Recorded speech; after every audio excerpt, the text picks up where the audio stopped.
a small, ironic smile. And she'd thought being overweight was her biggest worry. The patrol car slowed to a near standstill.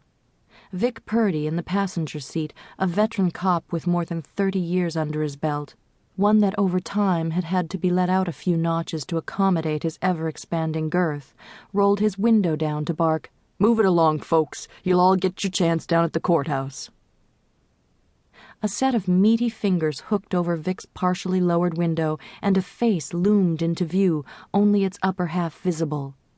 A pair of beady eyes peering from under an australopithecine brow.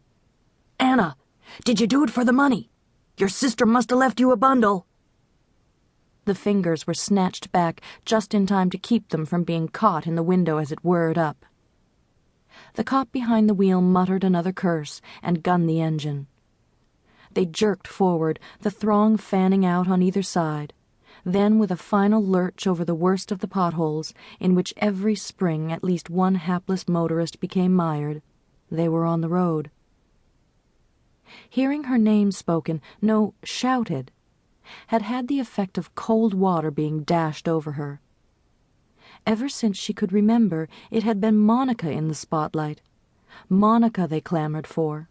Few had even noticed Monica's mousy nobody of a sister, whose last name was Vincenzi, not Vincent, standing quietly off to the side.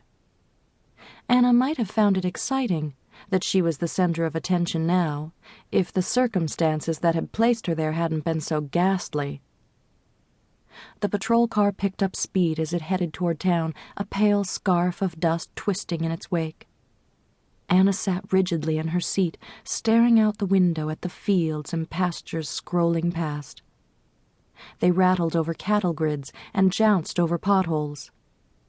Cows and horses, peacefully grazing, flashed by like storybook images from a period in her life long past. The cop seated beside her, a young Hispanic woman, asked if she wanted the air conditioner turned down.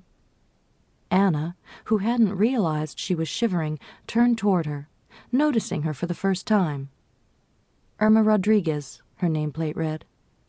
She had glossy black hair pulled back in a braid, and would have been pretty if not for the acne that had ravaged her face.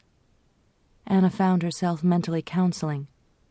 Eat plenty of leafy green vegetables, stay away from saturated fats, and cleanse with a good exfoliate.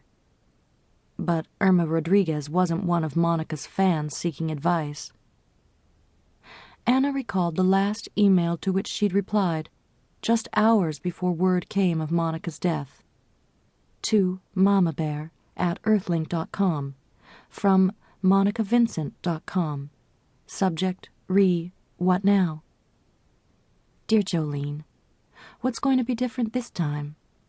From what you've told me, he's begged your forgiveness before. If he were really sincere, he'd get help.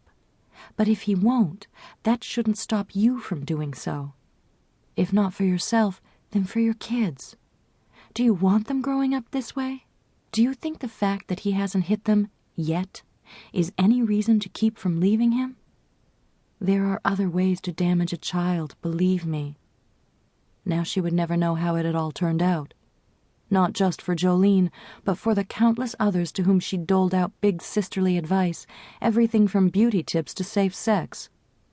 What if they found out she had been posing as Monica? Would they feel betrayed, thinking it some sort of cruel joke, not something she'd fallen into almost by accident, the result of Monica's indifference to her fans? The thought brought a sharp stab to the pit of her stomach. Would she get the chance to tell them she'd had only their best interests at heart? Irma offered her a stick of gum. Anna sensed she was nervous, like someone on a first date. Crimes of this sort were almost unknown in Carson Springs. There'd been the nun murders the year before last, but Sister Beatrice was now safely locked away in an institution for the criminally insane. Other than that, the most that ever happened were Waldo Squires' overnight detentions for being drunk and disorderly. Now, with Monica's death, cops whose public exposure had been limited to addressing the town council about such matters as the need for more parking meters downtown found themselves thrust into the glare of the limelight. It seemed suddenly